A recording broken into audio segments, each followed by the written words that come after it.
question is, if both Jaden Daniels and Terry McLaurin are out this week against the Falcons, should the Commanders still be favored?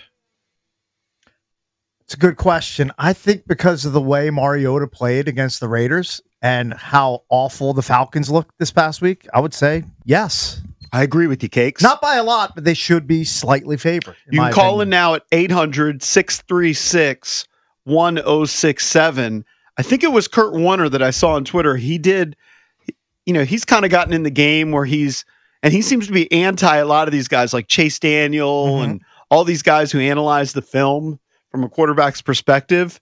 He seems to be a little bit different, but he was saying that in his opinion, the best play designers in the game, he had Kingsbury number 2. I forget who he had number 1. Maybe I think it was Shane Steichen. It was Shane Steichen. Okay. Well, Steichen, it's hard to argue with his success, especially with Daniel Jones. Yeah, success with Daniel Jones.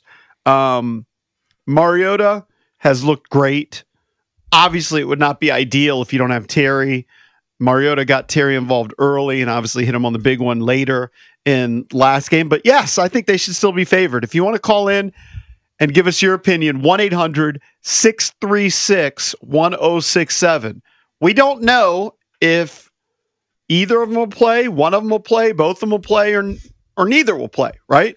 We don't know.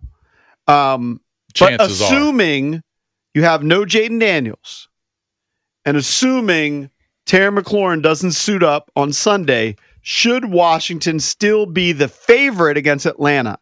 I'm with you, Cakes. I say yes. Atlanta's terrible. They just got blanked by Carolina. I don't think it's not like they were shut out by Green Bay. JP, they were shut out by Carolina. That's the exact point I was making. I don't think you can call them terrible. It was a terrible loss. I don't think you can call them terrible. They got issues right now. Bijan Robinson and Drake London are spectacular football players. Yeah, I'd be really worried that this is like a huge spot for Bijan Robinson, where they're just behind closed doors. They're like, Penix is struggling.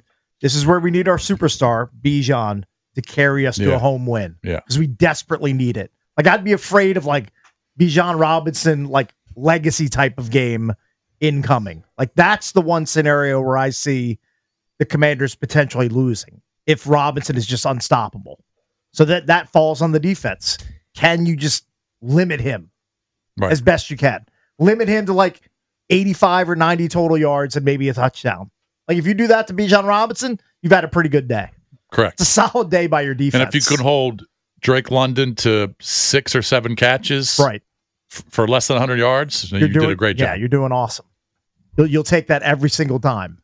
But they've got guys. Now, I don't know if Penix can get the ball to them, but they've got guys. They got dudes. They've got some threats. Mooney's good. Mm-hmm. Drake London's legit. Bijan's one of the best at his position. Yep. I don't know about their line. But if their offensive line can't hold up. If their line's not holding up, then he wasn't sacked in the last game, but he was sacked 4 times in the first 2. So you can get to him. Yeah. He'll make some mistakes. I don't know how explosive the offense is going to be. Which Commanders offense? Commanders offense. Well, here's what I'm going to say to that. And I was kind of getting there in the last segment, but I didn't get a chance to. We might be way deeper than we think. And this will be put to the test. The weapons bit? This is the weapons bit. This is the weapons bit. Okay, I know this bit. Listen, I've been reluctant to crown Mariota. Okay? Very reluctant. But, okay, now we got 3 or 4 instances where he's basically played borderline flawlessly, barring, except for that dumb fumble. That was dumb. The system fits. The system fits. He's talented, whatever. He's matured. And then these receivers, when given the opportunity, I'm not going to say that they can't execute. I'm not going to say that they can't. Sinnott apparently performed great. Chris Paul came in at left guard, played great. Mm-hmm. Josh Connerly, their rookie tackle, bounced back, played very well. Luke McCaffrey, when given an opportunity, took it to the house. I'm telling you, we might be deeper than people think. Could be deeper, but I just don't know how. I'm not going to say it's sustainable week in, week out for 17 games with these backups. But on one-offs, I was going to... Yeah, I know. I can hear. But on these one-offs, I think we might be able to sustain. I think they have one potentially really explosive player if Terry misses, and that's Debo. I wouldn't... Jalen Lane? I think Jalen is an explosive player. Yeah, Okay, he just hasn't proven I'll it. give him that. But But I think even at receiver, he could. Maybe he'll take show a top that. Off of defense. Maybe he'll show that this weekend, or take something a slant to the house. I don't know. I don't know if last week was the norm or a perfect storm of well, that's one of their best games. Everything went right. For sure, one of their best games. You're not going to get that this kind of... has to be a big Debo game. Like if this can't be like in the last game, Debo was impactful early, and then because they were kind of handling the Raiders, they just put him on the shelf. Like, if there's no Terry, this has got to be a Debo game. I do think there's rushing and receiving. Yeah. I do think there's people out there who think that last week is just it's the machine of the Commanders. Right. Like that's the norm. This team is good. It has a lot of depth. Well, trust me, if they're able to go out and rush for 200 yards against the Falcons, then yeah, I'll buy into that because that means they've done it in 3 out of 4 games. Well, just remember, and I know that they have 2 huge pieces potentially missing the game on Sunday, but we all thought the offense was going to be better because they added Tunsil, they draft Connerly, and they have Debo.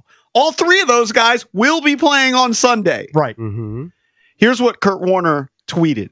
Right now, my 2 favorite play designers, callers going are Shane Steichen and Cliff Kingsbury. Majority are good, solid concepts that connect and have answers for the quarterback.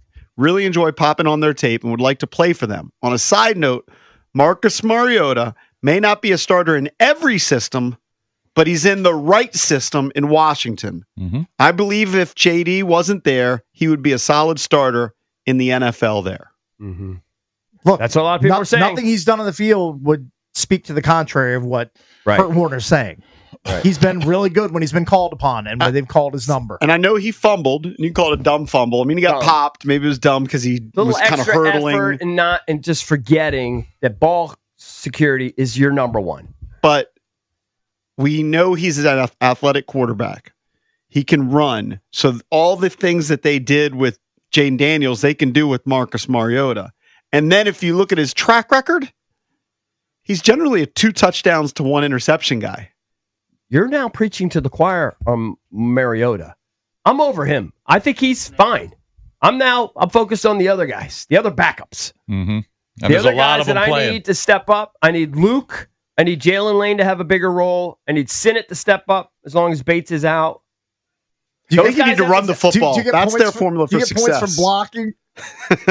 Well, yes. Hey, Bates is critical. You saw Baldy. I know. Look, Bates is critical to every big play. I have an irrational targeting of Ben Sinnott just because he doesn't catch balls. All right. This is generally what I'm used to tight ends doing. Okay, Get right ready now for- he's fulfilling I know Bates' he's stepping role. in Bates' Ertz shoes. is still making plays. Believe it or not, that old fart is still I know. making plays. Get ready for another disappointing tight end who you've propped up in Kyle Pitts on the other side of the field. Well, that is I'm over the- inexplicable. My Kyle Pitts bags are completely empty. I've never just seen like a my more Trey Lance talented bags. tight end that No, he's- do less. he's Just been call him a with more. wide receiver He's anyway. made more plays this year than he did He's last been year. decent So far. He's not a superstar, but he's been decent. He's not has really a tight end. I know, but that's why it was a cheat code. Just the fact that he isn't a superstar is unbelievable. It's coaching malpractice. I can only put it on coaching malpractice. He's had some bad quarterbacks too, though. Maybe. Yeah. All right, let's go to the phones. 1-800-636-1067. Do you think Washington should still be a favorite against Atlanta on Sunday if Jaden doesn't play and if Terry doesn't play? I don't think it's really an if at this point. I think they're both missing this Although weekend. you're just speculating. We are I'm speculating. speculating. That's for all you HTTC weirdos. That's called a guess. It's informed It's a speculation. guess. It's definitely informed. Okay. It's also common sense. Yes. Yes, that too. The healthy and dose of that thrown in. And those people don't When have people think of cakes, they always think common sense. That's That what they guy. think. That's what their folks think Let's comes go to by. Deacon. See, Ben, that's a funny. He made a funny. Yes, thank you. Right, Yeah, okay, take notes. Deacon. Poor Good dad. morning, guys. Good morning. Yeah. What's up, bud? Oh yeah, it's the next man up. It's just the next man up, dudes. We got a squad. No, we got a squad. Mariota, he can handle his. So let's just play ball. Everybody just calm down, play their position, do their job. And I believe, come on, Atlanta. No, this is not. This is playoffs. Playoffs. No, this is not. This is not a problem. What's the problem is, are the fans going to show up? in the ATL? Is the refs going to play call the right game? Yeah, I mean, but our play, we're that good. Deacon's all over. Deacon Tanky. Were you saying that after week 2? Yeah. All right, let's go to Lou. Was he saying the same thing after the Packers game? I don't know. Probably not. Yeah. Lou at DC. Do you know the last time the Falcons had a winning season? I don't. 6 years ago. 8 years ago. 2017. Oh, All right, so 8 It's years about 8. Now they've been mired in a lot of mediocrity. 7-9, 7-9. They had 4-12. 7-10, 7-10, 7-10, 8-9. Yeah. Well, I remember, honestly, this is an unpopular opinion. Arthur Smith had them they were tough, but they always would lose. He Right? had 3 straight 7-10 years. I feel like he was a tough coach, but they'd lose all these close games. he was also a weirdo with his playing time. They drafted Bijan as a rookie, Yeah. and they wouldn't play him a ton, which Yeah. was weird. Yeah. Which is why Especially he's with now him. in Pittsburgh. Yeah. Part of the reason. But after when Matt Ryan was in his older years, they were bad, and then they just didn't know where to go at quarterback. I mean, they had Mariota, but they had Ritter. That was just disastrous. They had your boy Heineke. That's right, Taylor Heineke. Did they ever? They never signed him to start. He started. He was never signed to start. No. He was a backup who was forced to start because I don't know if Ritter got hurt or if he just sucked. Lou, what's up? You're on with the Junks. What's up, guys? Listen, this is a dangerous game. They should win, but with Daniels out, Terry out, it's one of those games where you're sitting at home watching on TV, like, what the heck did I just watch? And could be Penix, maybe pulled. Now you got the storyline where Cousins comes in and win. I expect a big game from Jaden. If he Jaden Lane plays a big game, we can pull this out. Peace. All right, thanks for the call. It'd be awesome if they got something from Jalen Lane. Yeah. I think as a receiver. I mean, I absolutely think if you could take a punt to the house, you can be an explosive player. I think he's talented, but I don't know how many looks he's going to get in the offense. Oh, I don't think he's a primary target. But he and McCaffrey, they're going to have opportunities. Right, they're going to have a bigger role than they ever would. They have to. If Terry's not there, Terry and those guys have to. There. Right. Yeah, you got to play. You need him to do the De'Ami Brown role where you stretch the field, open up everything underneath. Right. And don't necessarily have to target him every single time he stretches the field. I like that. Noah Brown might be the most unreliable player on the roster. It's hard to argue. Over him. I'm week 3, officially heading into week 4.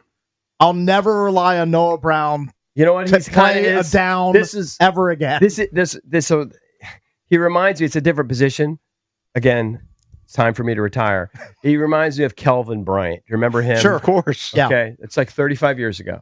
Okay, but Kelvin Bryant had all the talent in the world. Yeah, could do everything, but constantly would get hurt. Just can't stay on the field. What about Darius Geis? That is off the field issues. That Could be a lot of injury issues too. And he's also way overdrafted by a horrible front office. Yes. 1-800-636-1067 is the number. Coming up next, the Junkies Blitz. Don't go anywhere.